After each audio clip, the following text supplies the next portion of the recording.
Want to give a quick shout out to all of my patrons. Thank you so much for supporting the channel. And I am done. Okay, so I just finished up listening to The Gunslinger. This is the first book in the Dark Tower series by Stephen King, and I want to give you my unedited thoughts upon finishing this book, which was just right now. So, this was a hard read for me. I wanted to like this one so bad. I want to always like my books, but I really, really wanted this book to be finally the Stephen King book that I read that went, oh, I get it now. I totally get why all of you are super into Stephen King, and I'm in. But I just can't. I'm going to give this one a 2 out of 5, and I think I'm being a little generous with that 2 out of 5, because I didn't like this. Did I hate it? I don't know. I didn't like it, and not liking it is a 2 out of 5 for me, so that's what I'm sticking to. I'm just so confused. And I think I'm supposed to be confused. And like, I had so many conflicting feelings as I'm reading this book. And it's like, look, I'm super confused. Now, I was also confused in Malazan, especially that first book, Gardens of the Moon. And I didn't know what was going on. But you could piece it together. And I felt like there was a reason for the confusion. And because the world is enormous. And it has this huge epic tale to be told with, hundreds and hundreds of characters, and it drops you into the middle of nowhere, and it doesn't hold your hand on these really advanced concepts. That's not what felt like happened here. What happened here, it felt like I was reading a prologue that was a few hundred pages long. There's so many fantasy prologues where you read it for the first time at the beginning of the first book in a series. It's a chapter, it's 20 pages, and you finish it and you go, okay, that was interesting. I have no idea what's going on. And when I finish the series and I go back and read it, I will totally know what's going on and I will really enjoy it. I think of Wheel of Time. I think of A Song of Ice and Fire. I think of a lot of series that have this prologue that didn't have to do with the next chapter that will be interesting later. But this whole book felt like a prologue. It just felt needlessly confusing. And like, why are we going into so much depth without explaining anything about what's happening or why it's happening or the action that's necessary to keep the reader interested?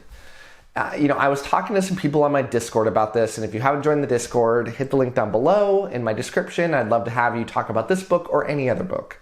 About like, who loves this book? And in general, what I heard was, this book is not the greatest, but you will appreciate it when you're done with the series. So there is trust that has to be done here, I think, when you read this book. Now, I did hear some contrary opinions. Heard some people say this is their favorite one of the series, and that just confounds me. Obviously that's a true statement. People feel that way. I just can't understand and sympathize with that perspective, because all I got here was theme. I got a setting. I got some very brief introductions to the main characters here without much more than that. And that's just disappointing to me as a reader. I want more juice to my story. I did enjoy the general world that we're in here. It felt like what I was reading was a fantasy version of some old Clint Eastwood story. Thinking of like The Good, the Bad, and the Ugly, or A Fistful of Dollars, or any of the books in that trilogy. Well, you kind of have this mysterious Western character who you don't understand their backstory. You maybe never will. But they're going on this quest, and it's just kind of like this cool dude that you're going to find out about more as you go along. And it felt like the fantasy version of that. But, I love those movies.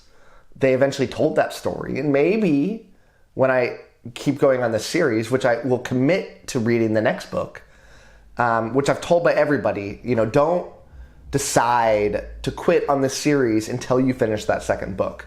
And I hate that. I hate hearing that. But I have to deal with that because I tell that to people all the time. Most notably in Malazan, when I tell people all the time, don't quit after Gardens of the Moon. Keep reading. Don't decide whether you're done with the series until you're done with the third book. And for each of all three of those books are huge. So for me to quit after like a 300-page book would be very, very hypocritical. And I don't want to be that guy. And I'm not going to be that guy. So I'm going to read the second one. And if I don't like it, I'm out. But hopefully, things turn around. The things that I've heard about this next book are, it feels like there's two totally different authors. And that's what I want. Because, you know, I don't love Stephen King. I've read, this is my third book from Stephen King. I feel like I'm going through a lot of his greatest hits. I read the book about the JFK assassination. That's a date. I will mess up the date badly, so I'm not going to try it. I think 62 is in the title, like 11 something 62. Clearly, I'm not very familiar with JFK's assassination date. And I thought it was decent, good, not amazing. I read The Stand, which I've heard pretty unanimous claims that book is incredible. And I think I gave it like a 3.5. I felt it got kind of directionless. And then this one, if I feel like I'm going backwards with Stephen King.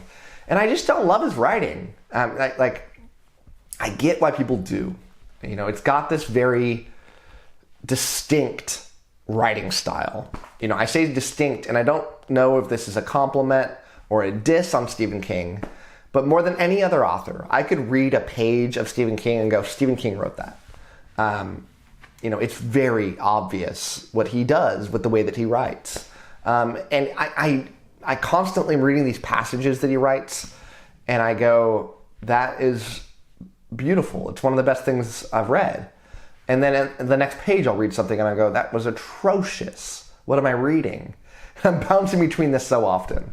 But a constant theme I have with Stephen King is that the stories start really good and then they get directionless and the ending is horrific because he doesn't really plan things out. Maybe he planned things out here. I hope I'm going in the opposite direction here. I hope that this starts weak and just gets better and better as it goes along, because that's the trajectory that I want out of a good fantasy book. So, yeah. Can I recommend this to anybody? Heck no. But, I feel like this is one of those reviews I'm going to have to go back on and revise over time if I end up reading this series and loving it. Go back. I'm going to do that with Gardens of the Moon someday. I thought Gardens of the Moon was one of the weakest Malazan books. I feel like if I went back and read it today, I'd say it's one of the stronger Malazan books. Because that's just how it works in fantasy sometimes. So, I'm going to end out there. I wish I liked this more. Can't recommend it. But let's see what the next one has in store before we make a final opinion. So, thank you so much. And as always, happy reading to you. Thank you so much to my patrons, with a special shout out to my Ascendant tier patrons, Anna, Ben, Brian, CJ, Donute, Darren, Jamie, Maria, Michael Sugarman, My Book is Lit, Romeo Mike, Ron Reich, Russell, and Sky.